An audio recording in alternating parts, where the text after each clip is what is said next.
So the first day of school means anxiety for some students and for some parents too, especially for kids starting at a new school or even the little ones starting school for the very first time. Here with some ways to prepare you and your kids for the start of the new school year is Dr. Roni Cohen Leiderman. She is Dean of NOAA Southeastern University's Mailman Segal Center for Human Development. Thank you so much for joining us today. With pleasure. So let's start with this big picture. What do you want parents to remember going back to school this year? Well, probably the most important thing to remember is school is more than learning numbers, letters, algebra, whatever age your child is. It's about giving them a sense of security, a sense of passion for learning, a love of literature, ways to communicate, ideas about goal setting for a little bit older children, Sure. preschoolers. And with a school environment that's understanding of children's strengths and challenges, the numbers and the letters and the algebra and the chemistry will come. But particularly for very young children, we want them to be really focused on a lot of social and emotional development as well as the cognitive kinds of academics. Okay, so schools are starting, different dates, but we're all pretty close. So let's start with this. You want to start this transition from, relaxed mode to getting back into what we need to do in the mornings, that sort of thing. So let's start with this. We've got some tips. Sure. I know one of the things that we talk about is beginning this transition, setting bedtimes and wake-up times. Let's talk about that. Why is it so important? Well, it's been a lazy summer for a lot of children. Sure. It's been very flexible scheduling. Get up when you want, go to sleep a little bit later. So start it quicker. Don't wait until the first day of school to change bedtime routines, to change morning routines. Get your children used to this new transition. Okay. And also make sure that that morning rush Yes. is desensitized, because we know that that's what causes parents, hysterics in the morning. We're stressed, they're Yelling. stressed. Yep. Right. We have to admit that happens. Sure. And if we can do things the night before, let your child pick out their own clothes, even little ones. It doesn't have to match. It has to be their choice. Let them go to school. Do lunches the day Even before. if it doesn't match? Even if it doesn't match. Even if it doesn't match. Take a deep breath, mom, dad, caretaker, it's okay. If your child feels like they've made a choice, let them dress like that. So that was our second tip, which is encouraging independence. Absolutely. Why are those small decisions so important? Because when children go to school, when they leave your home environment, they will need to make decisions. Sure. Everything as small as getting a tissue, to being able to communicate with the teacher about their needs, to make a choice about friendships. We need to let children become independent. That is an important part of leaving the nest and going off to school. And we need to really focus on giving children opportunities to make choices so that when they're not with us, they can involve themselves in decision making. And sometimes those little failures are okay, right? That's a good thing. Without question. We all learn from our failures. Every day we all have Right, failures, and we sure. learn from them.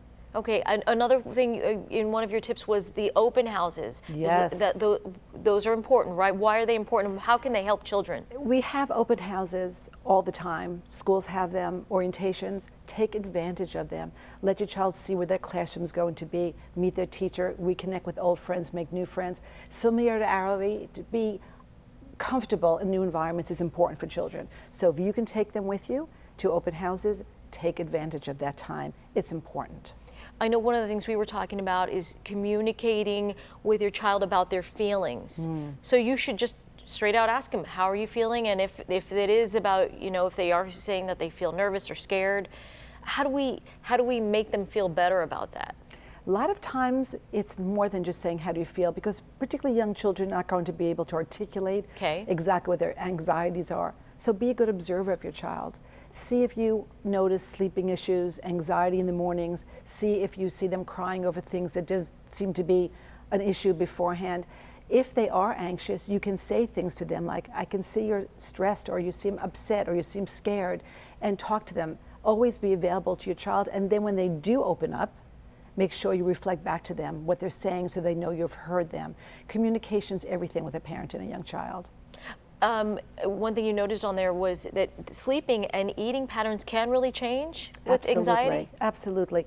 As an adult, don't That's we true. all feel like that? Sure. When we're anxious, we get very stressed and our mind starts racing when we go to sleep.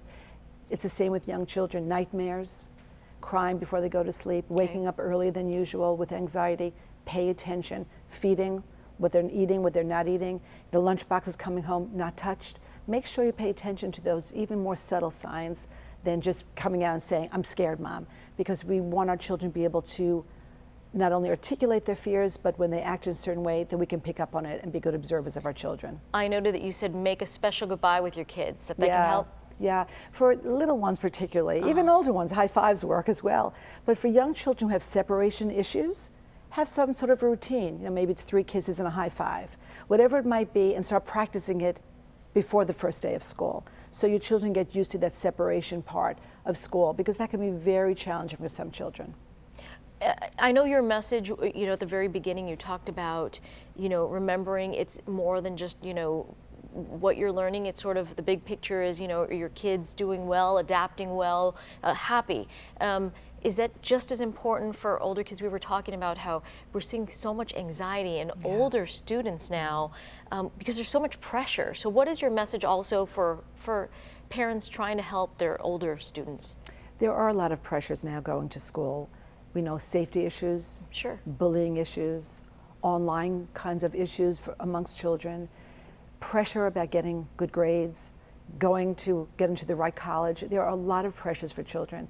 And what we can do as parents is listen, respond. We could take some stones off their paths, but we can't make it perfect. We can't do what we would love to do, which is make their life easy and perfect all the time. We can't do that, but we can encourage them to be communicative with us, to share their anxieties, to figure out ways, support them in their own resources, to figure out concerns in their lives, and have them really have a love of learning, a sense of relationship building with friends, be able to be self-reliant, independent, and assuredly those kinds of skills will take them very, very far. Oh, that was great. Well, thank you so much and for sharing your wisdom with us. I think it can be a stressful time for all of us. It is. And we can share those feelings with our kids, and it's okay. Thank you so much. Thank you, and for more information on Nova Southeastern University's Mailman Segal Center, you can visit msc.nova.edu. As always, we'll have this info on our Facebook page at Your South FL.